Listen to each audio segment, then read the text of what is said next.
Scotland has a huge untapped natural resources.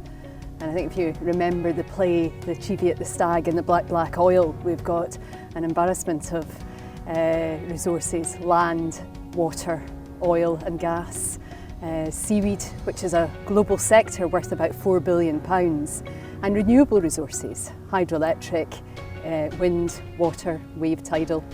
We also have a global reputation for innovation, which has spanned centuries, and a skilled workforce with excellent universities.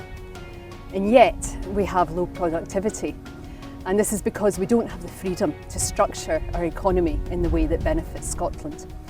If we pick one resource, and that's the huge oil and gas reserves that we've got off the west coast of Shetland, which incidentally Westminster tried to claim didn't exist at all, with the use of existing carbon capture and storage technology, we could restructure the oil and gas sector in a sustainable way, favouring Scotland's small and medium-sized enterprises, rather than benefiting the large unaccountable global corporates. And we could structure the sector so that a portion of the wealth was put into a giant piggy bank that would benefit Scotland's people. The Alba book, interestingly, gives us a statistic that gives us a clue as to what's destroying Scotland's productivity. And this is that the capital cities of EU member states are on average 50% wealthier than the rest of the country. In the case of London, it's 590% wealthier than the rest of the UK, and that tells a story.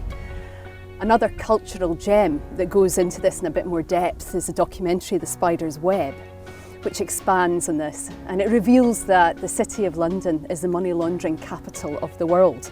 And it's worth pointing out that this was largely achieved using the wealth created from the exploitation of Scotland's oil and gas assets. Scotland's wealth was siphoned off to fund London's morally bereft financial services sector. So in an independent Scotland, we would be in control, and we could decide how we structured our markets and how our sectors were structured. We could decide who was incentivised, and we would decide whether we would set up a sovereign wealth fund to benefit future generations.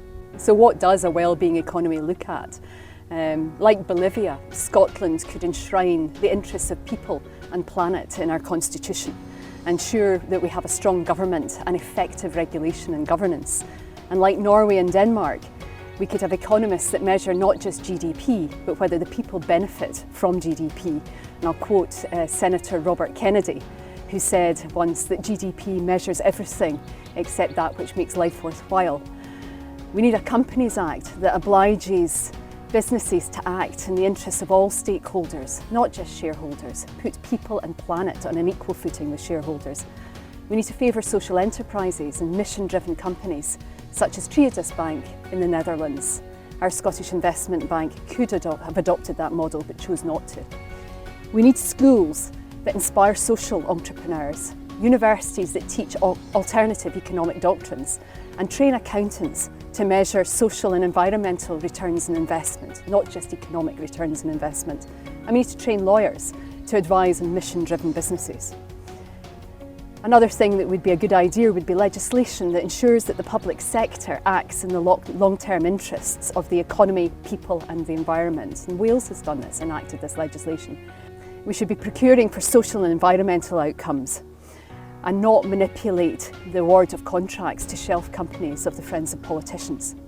Like Germany, our enterprise agencies should pursue social development alongside economic development, nurture homegrown sectors rather than flog our assets for the cheapest price to overseas buyers.